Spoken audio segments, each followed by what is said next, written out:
Oh, Mommy, bilan mo ako ng chocolate bar. Oh, sino ang maingay dyan? Alados pa lang ng hapon. Oh, sandali, ngayong petsa 31 na ba ng Oktubre? Ibig sabihin nito ay Halloween na at mga kalokohan sa aking kapatid na babae. At ang unang kalokohan ay ang pagkuha ng bola sa puting sapin. Oh, wag nating kalimutan ang nakakatakot na mukha. Oh, kamusta ka? Natakot ka ba? Aha! Pagkatapos, magpatuloy tayo. Kailangan natin maging napakatahimik. Hoy! Boo! At narito ang aking kapatid na natutulog. Maaari tayong maghang ng multo sa itaas ng kanyang ulo para matakot siya ng husto. Pagkatapos ng multo, mapapansin niya ang kanyang mga kamay at mayroong nakakatakot na mga guwantes ng horror. Gusto niyang bumangon at labanan ako pero hindi siya gaanong makakalayo kung may mga bilog na candy sa ilalim ng kanyang mga paa. Ang susunod ay ang pinakamalupit na bahagi, birding slime sa isang plato. Babagsak siya ng mukha una dito. Magiging sobrang nakakatawa ito. Oh. At ngayon ang huling bahagi.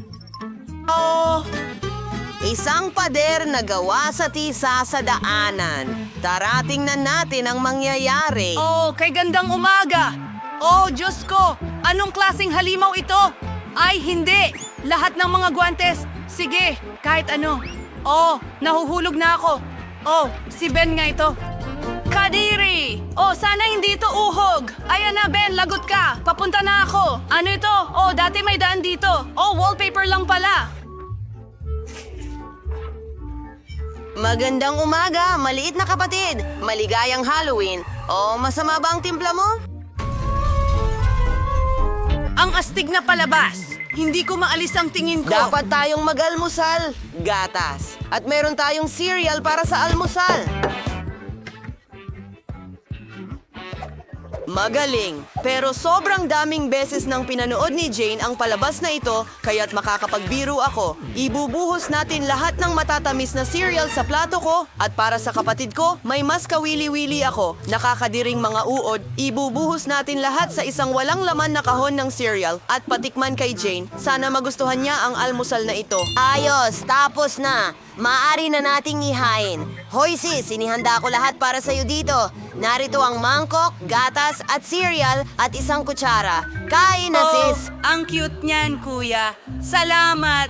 Pinapanood ko lang ang isang cool na palabas. Magdamag ko na itong pinapanood at hindi ako makapagpigil. Hindi pa ako nag-aalmusal at gustong-gusto ko ng cereal na may gatas. Oh, mukhang nagugutom talaga ako. Ang ganda ng amoy. Ew, ano yung nakakasuka na bagay? Ben! Ah! Kumain ka ng mga bulate para sa almusal. Tatawagin kitang mahilig sa bulate.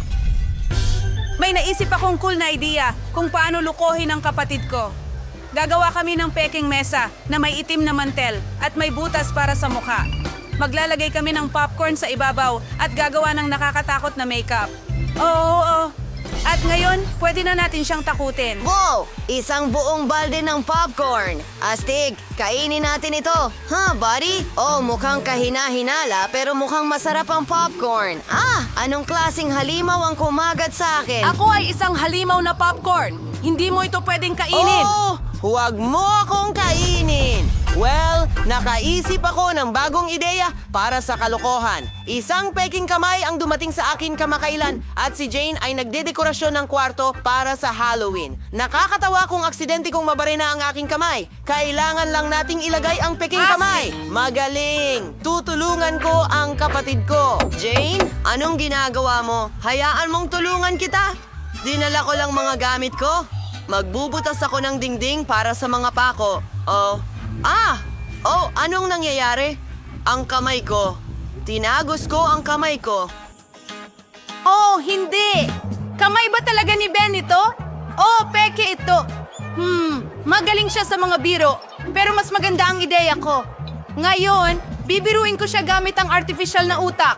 Kailangan ko ng mga dugo ang benda para dito, at kaunting dugo. Isasawsaw namin ito at gawin na natin ito.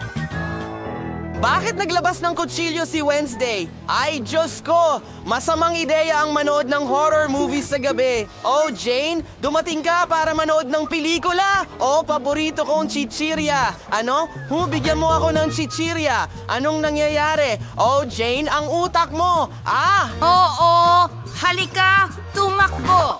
At may bago akong ideya para sa prank kay kuya kong si Ben. Mag-uukit ako ng nakakatakot na mukha sa kalabasa na siguradong tatakutin siya. Ito ang magiging mga mata. At ngayon, isang bibig.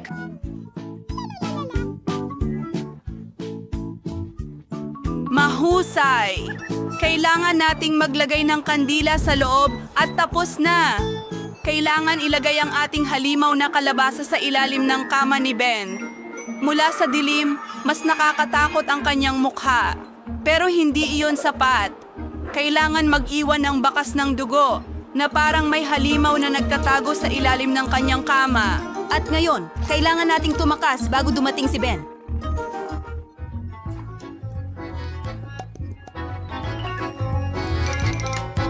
Ang paborito kong kanta ay tumutugtog. Ito ang paborito kong sandali. Ano ang mga yapak na ito? Bakit patungo ito sa ilalim ng kama ko? Natatakot ako. Anong nasa ilalim doon? Isa akong halimaw. Lumabas ka. Aray! Sige na, tama na! Basta wag mo akong kainin! Isang duwag. Lahat tayo ay Alisin na... ang mga kahon. Aparenteng nagsisimula tayo sa pagpipinta ng mga baka. Ayokong gawin ang ganitong maruming gawain ng mag-isa. Bagay, pumunta ka agad sa akin. Walang makakapagpinta ng bahay ng mas mahusay kaysa sayo. Kaya pakiusap magsimula ka na. Sa tingin ko perpekto ito. Para lang magdagdag ng ilang dekorasyon. Ang mga buto ay perpekto para dito. Ering-ring perpektong alga. Tarantula. Ingayur sa wawi you'll see where it's si habi ng sapot. Or wag mukhang mas nakakatakot yung aking bahay. Laring ko yung mga estatwa na ito sa bubong. Sa tingin ko bagay na bagay sila para sa aking labas ng bahay. Dan, sino ang hinihintay mo? Oh, magsimula na. Yay!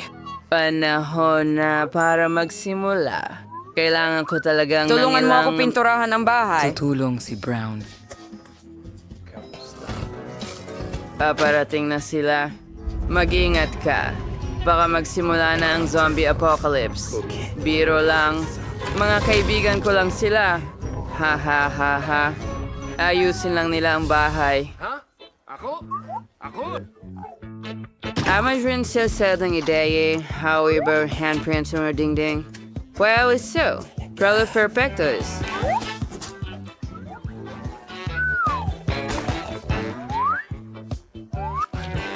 Ensign and Med's decoration. Kainin ang bubong. Ngayon. Rizalo Samore. Kung sumazan ang mga desisyon, masarang palamutian ang takip.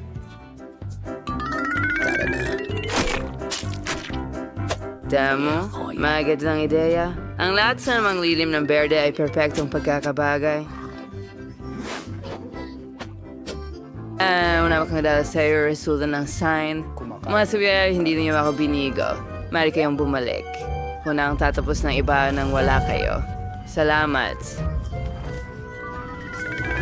Siyempre ay na-enjoy manaw na kurang sa pagkawam ng LED. With your honest calls, hunda pa niyang bitan. Sira ng lumot. At wait bang damo sa paligid. Hindi kaya yung mga batong may lumot sa tubo. Hindi rin masama ang ilang kabute. Kailangan kong gawing lahat para maramdaman kong parang tunay na zombie. Hindi rin masama kahit sa ilalim ng lupa. Oh, dahil pa kaunting uhog. Sa singin ko maganda ito.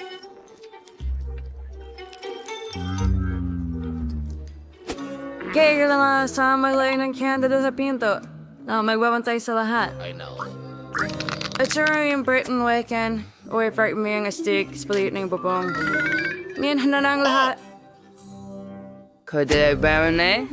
It's trying to ask ang pagpipinta. Saka, manahon na para gawin ito. Subalit sa halip na pangkaraniwang pintura, dugo ang gagamitin ko. Siyempre, meron pa akong maliit na device na tutulong sa akin na pinturahan ang buong ibabaw ng bahay. Tadam! Handa na ang lahat. Ang susunod na hakbang ay dekorasyonan ng mga dingding ng mga paniki.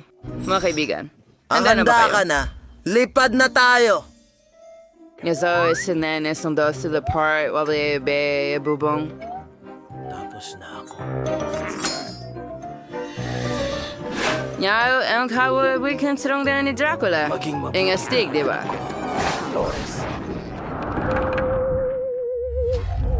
Oh, napaka-awkward ko.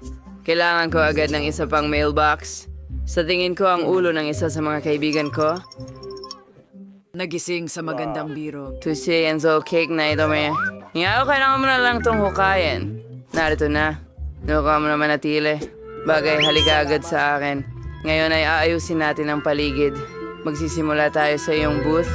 Nasa atin na ito. Anong kailangan mo? Ngayon, kailangan mo may dikit. So, nang magkakaroon na itong sariling maliit na bahay.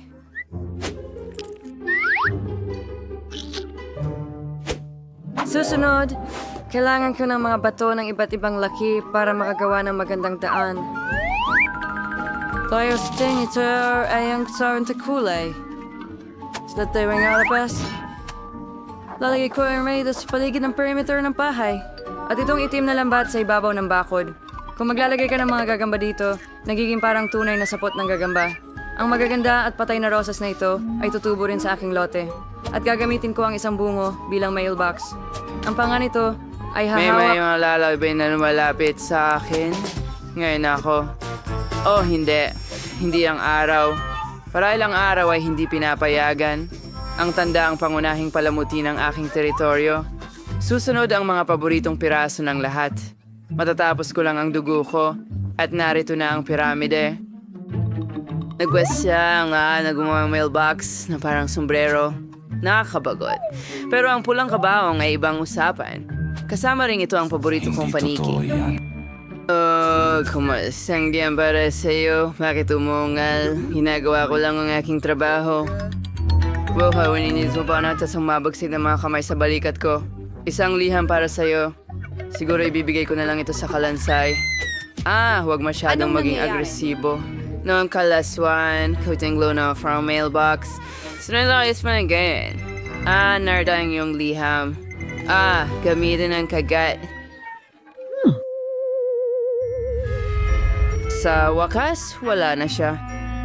Oh, araw muli. Oras na. Manaboy na from mo eh. Walang araw na makapasok ko. Sa pamamagitan ng pala, ito ay magandang dahilan para palamutihan ang loob ng bahay. Una, kailangan mong kulayan ito. Pagkatapos noon, poprotektahan ko ang sarili ko mula sa araw at isasabit ang Kroton sa pulang bintana. tuti ni Garland ay maging matalik kong kaibigan. Ang mga paniki ang magiging. Ang lapit na natin. Ngunit hindi rin ito ang katapusan. Meron wakimawang paniki na isasbit sa buong kwarto. Pininaran ang bulang carpet at will-force ang mga salamin. Kapag tinitingnan pa ang Meritoli, agad kong naalala ang aking mga supernatural na kapangyarihan. Ang galing talaga. Kaya magagamit ko rin ang salamin. Ang gwapo ko. Matuwag ko ang cute and kulit na kabaw night. Lasday ko ang isang bungkos ng mga paboritong laruan sa tabi nito. Frozen candle eh. Tingnan na tawal ng perpektong kwarto. Saan ka pupunta ng walang mesa? Kung krona ko ang fondue dito, ngayon pupunuin ko ito hindi ng tsokolate kundi ng paborito kong dugo. Hayaan itong dumaloy ng walang katapusan tulad ng isang fountain. Hahanganan ko lang ito. Sa tingin ko, napakaganda ng kinalabasan. Panahon na para ipagdiwang ang pagtatapos ng pagkukumpuni gamit ang isang baso ng dugo. Oh yeah, well tagay.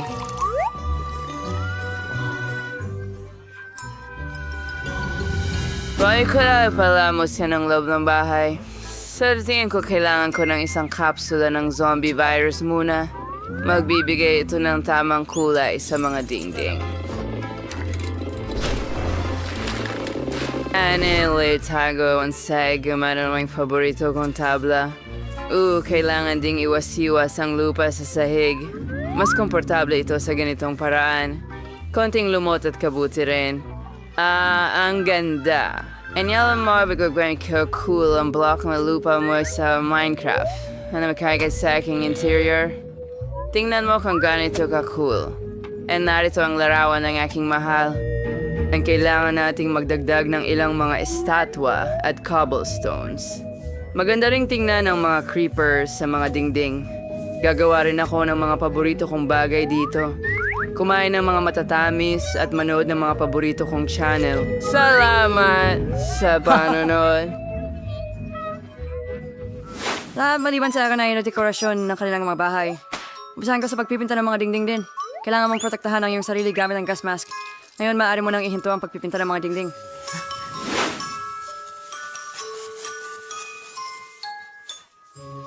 Susunod, gagamit ako ng itim na karpet at itim na mesa na may locker. Ilalagay ko ang mga ito sa mga sulok ng silid. Susunod, kailangan ko ng itim na tela para ikalat sa mesa at upuan. Ilalagay ko rito ang paborito kong typewriter. Mahilig akong magsulat ng kwento sa libreng oras ko. Isang tin na roses. Nilagay kita ito mismo. Baik buong kalansay at buto, mga kandila at mga ngaso. Ang lahat ng ito ay babagay ng perpekto sa aking interior. Ang natira na lang ay puno ng cabinet. Makit lang yan sa markikihandi. Ang suminimal na team na uso sa pintura ng suluktan. Dapat din makahanap ng lugar? Nasa bahay ko ito, heto na. At pwede akong gumamit ng ilang karagdagang kalansay at ilalagay namin ang mga ito dyan. At si John ay nakaupo sa itaas. Ito ang aking kaibigang gagamba. Kumusta? Hindi kailanman sobra ang dami ng mga buto. Pwede ring idekorasyonan ng kaunti ang bintana. Isabit ang aking may regular wang ito bilang frame ng bintana. Yan. Mari kong gawin ang anumang gusto ko. Anda ng lads, mayroon akong bahay. Paalam sa inyong lahat. Sugurin ang Si bahay ko. Dawak Handa we rate ang akin. Lamsanat ang panaka cool.